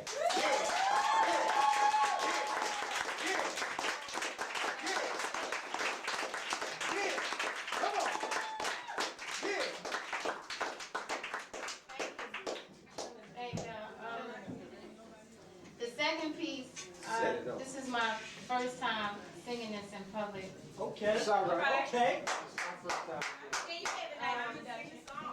I don't know how many of you are familiar with Bill Withers, but he's one of my favorite vocalists, and I felt a little melancholy today, so I'm going to sing it. Ain't No Sunshine. We're going to make it shine, though. Come on. Which I rewrote the words to that too. But you can do it. You can do it. I want to tell you that.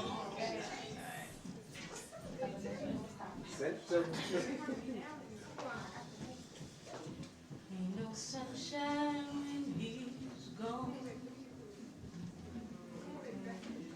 It's only darkness every day. Ain't no sunshine when he's gone. He's gone, he's gone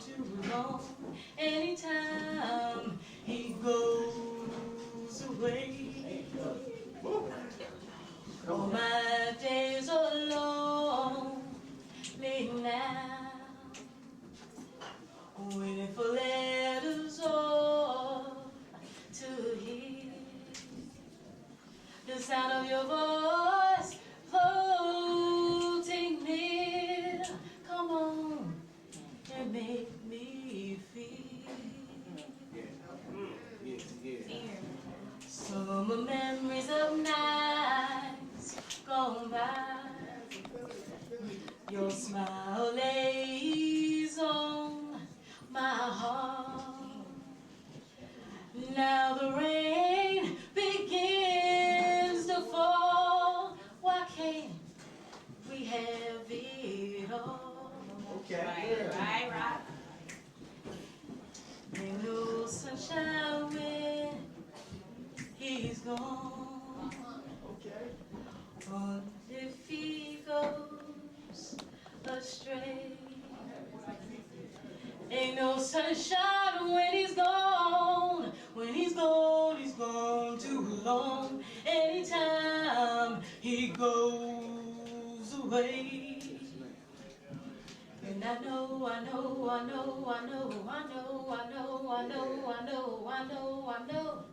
oh, to leave that man alone, but ain't no sunshine when he's gone. Yes, yes, yes. No sunshine when he's gone. Only darkness every day. Ain't no sunshine when he's gone. When he's gone, he's gone too long. Anytime he goes away. Yeah.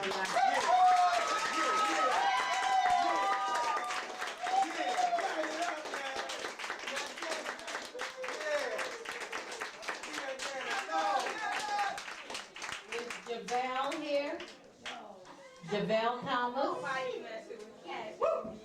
Go ahead, Dad. Okay. Nancy McConnell. Nancy's here. Nancy. Okay. I'll have somebody else come up, have her come down. Keith Joseph. Keith.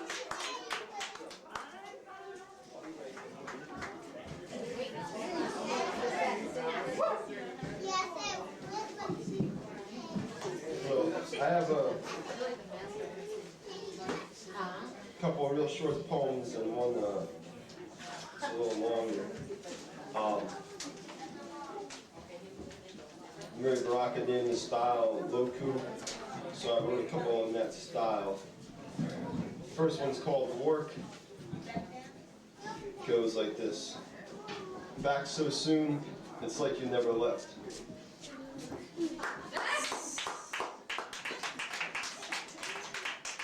I have one more Loku. This is a poem for bilingual education. If you want English only, go to England.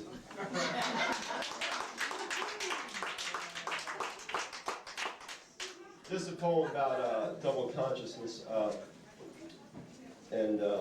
My father was Arab American, and on my mom's side, they're Italian Americans. They were part of the flight out of Newark after the rebellion, so I'm happy to be back in Newark and working on a campaign for Ras Baraka. This poem is about my father. He was killed from work. It's called In the Belly of the Beast. When you're born in the belly of the beast, your eyes press into its eyes like contact lenses, filtering the pictures, sound, and light of the world through the brain of the beast, like an all-the-time TV set mediating reality. My sister used to say, "I'm Greek," when asked her nationality. Didn't want anyone to think she was an Arab terrorist. Through the eyes of the beast, everything is upside down and backwards. Ignorance is knowledge, like Forrest Gump.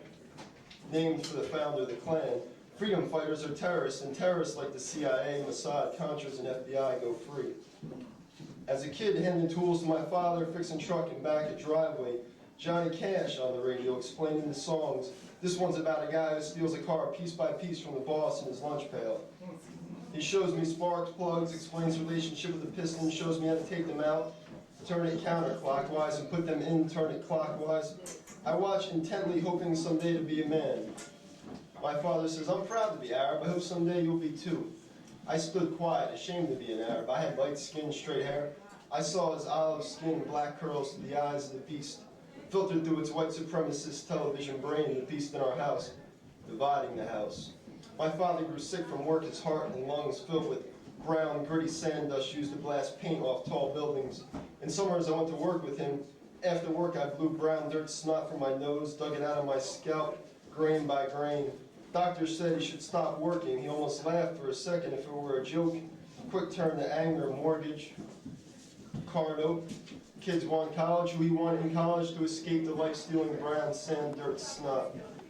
He died in the night the way some people say they want to. I was there. Mom woke me in a panic. I rolled him over. Untrained CPR and chest beating, death face, not peaceful. Eyes half open, last gurgle, gasping, grasping breath, death. He died in the night only because he did not know his enemy by name. He got snuck up on. But I know. Monopoly capitalism, imperialism, in the struggle against that death he lives.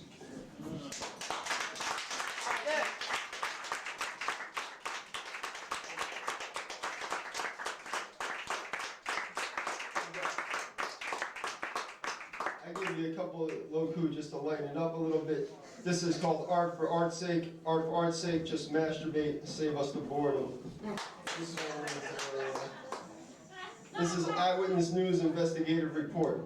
Do Americans prefer their toilet paper hung over or under?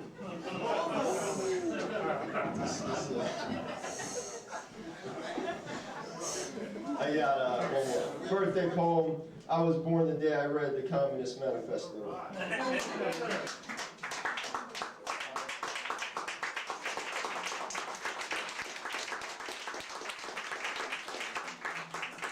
Nancy Magada.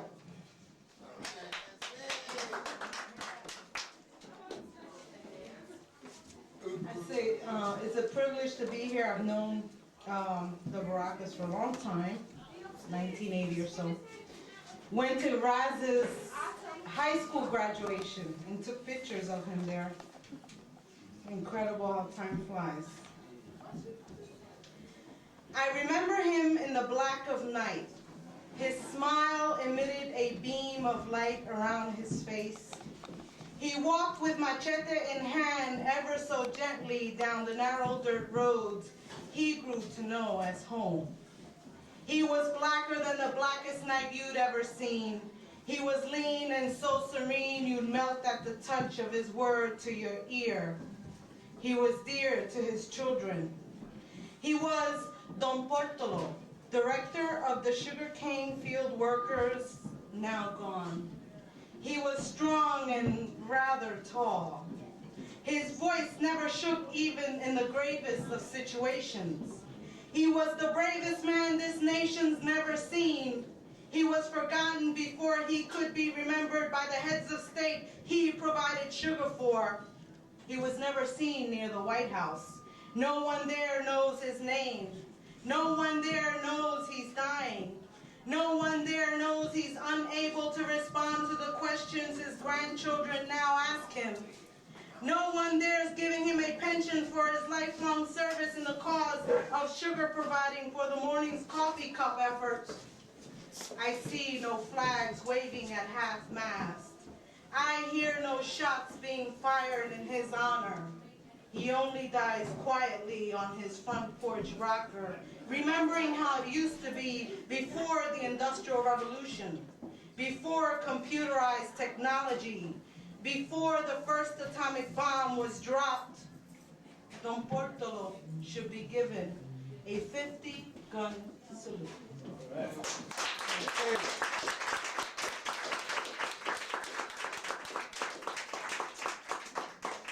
Brother Papalito. Papalito! Where you at? Here. Okay. Bring forth thy weapon. I wasn't thinking Okay. Martin Blues, excusez-moi. Hey, go. Okay. Hey. Hi.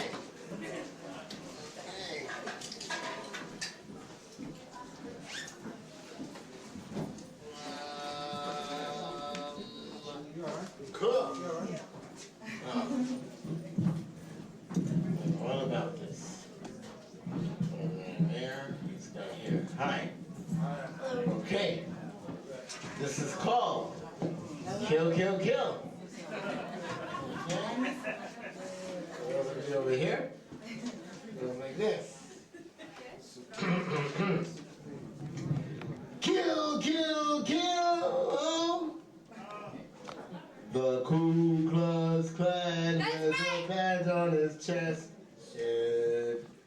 The Ku Klux Klan wears a badge on its breast, and thus it professes to stand for justice in the U.S. of A. Hey, hey, hey, hey, hey. Shit. The Ku Klux Klan's taking over the land, just as the policeman to kill the black nigger man and the Puerto Rican, and all that it can kill, he will kill, kill, kill, kill, kill, kill, kill, kill. Hey, yeah, yeah, I say, the police just shot another kid this week. Statistics reaching new high peaks. Just shot another kid this week in the back of his stomach.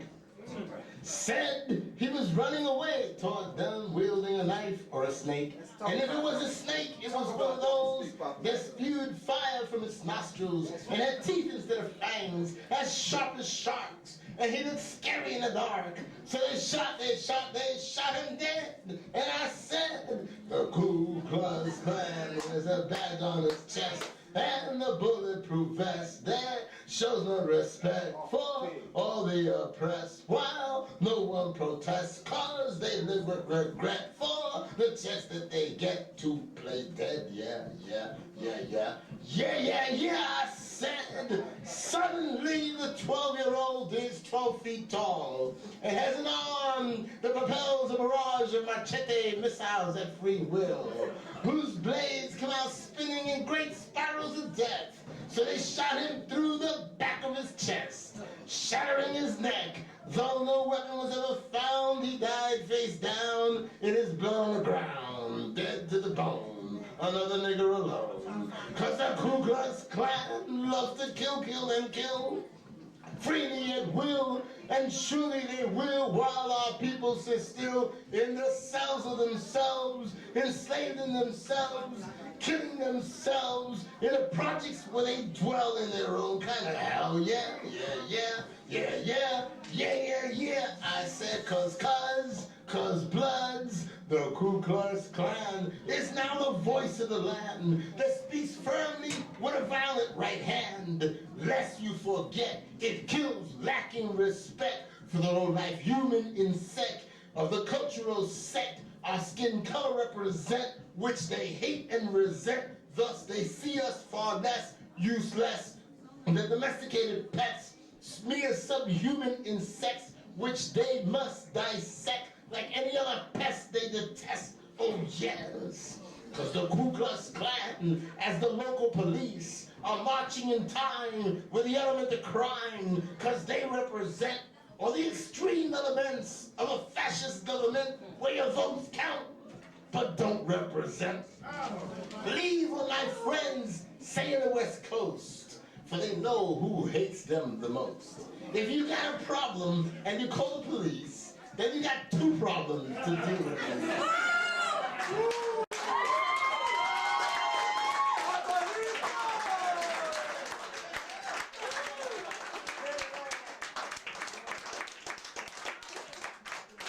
Because the Ku Klux Klan's taking over the land, just as the policeman to kill the black nigger man and the Puerto Rican. And all they can kill, he will kill, kill, kill, kill, kill, kill, kill, kill, cops kill, kill, kill, cops kill, kill, nigger cops kill, kill, kill, kill, cops, cop, shot, shot, shot, shoot, shoot, shoot, shoot, shot, shot, shoot, shoot, shot, shot, cop, shot, shoot, cop, shot, shot, shot, cop, cop, shoot, shoot, shoot, shoot, shoot, cop, cop, shot, must stop. Oh, the Ku Klux Klan with a badge on its breast, and thus it profess to stand for justice in the U.S. of A. Hey, hey, hey, hey, hey, said.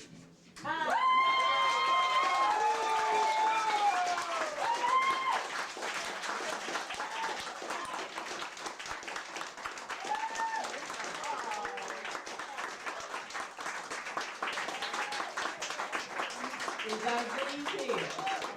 Isaiah?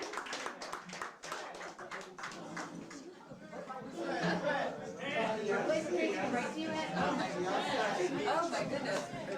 That is wonderful. That made my week. And Kemper. Aziz and Kemper.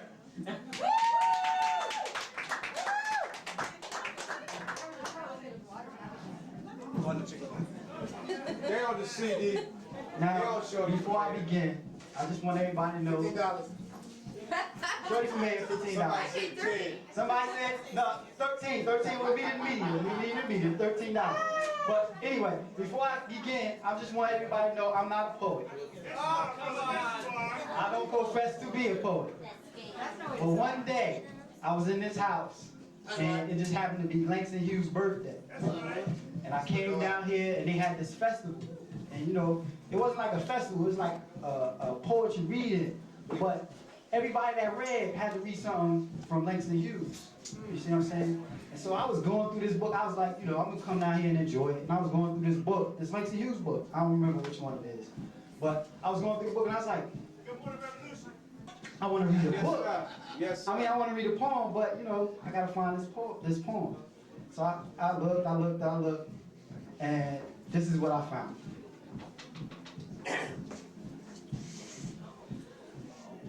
I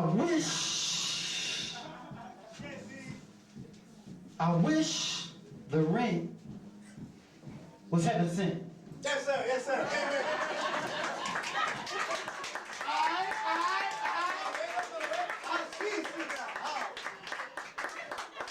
And see, that was called a little lyric. Now, you know, I mean, poems don't gotta be long. Hey, that's right. That's right.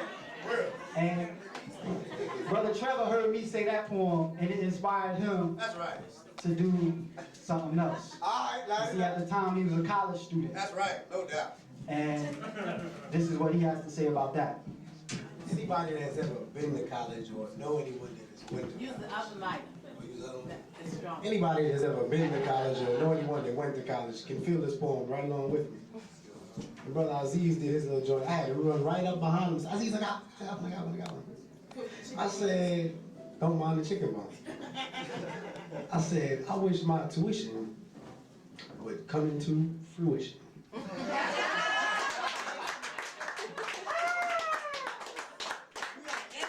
And we call that little lyric number 2. And out of all of that, we get little lyric 3. Yes, sir. And y'all know this short, so here. We feeling you. The only solution is revolution. Is revolution. No doubt.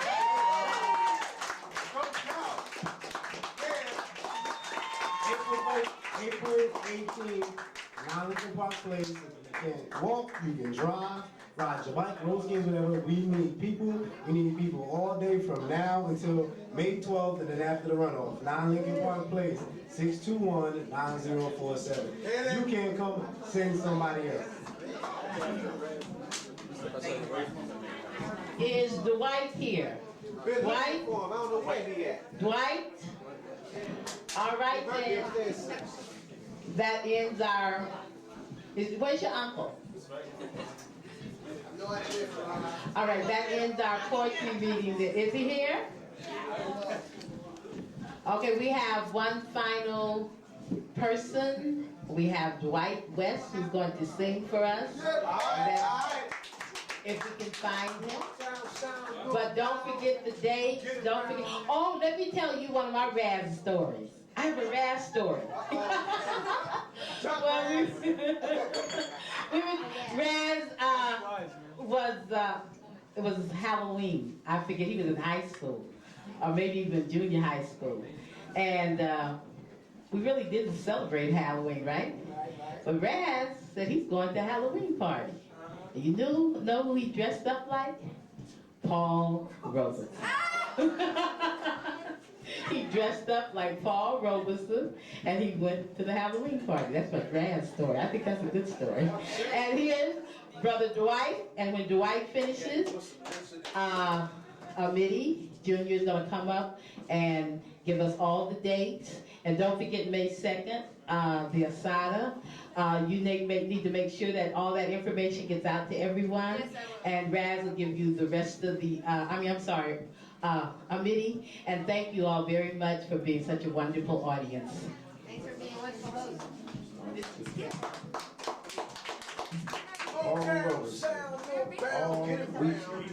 All week long, I've been hearing Paul Robeson. And I've been hearing him and listening to him sing Old Man Rivers. And he's a serious bass. I'm a baritone. And we'll try that in my key. Take your time, brother. We got you.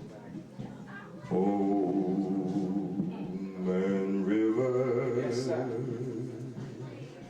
that old man river,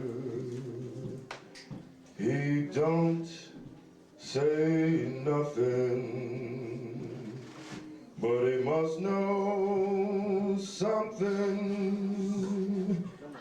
But now old man river, he just keeps rolling along.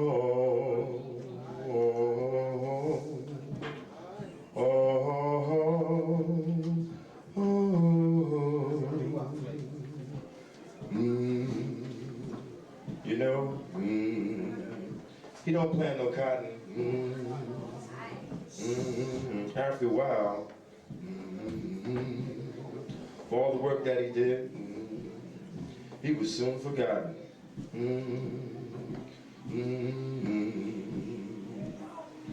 Tote that barge, lift that bell, get a little drunk, and you land.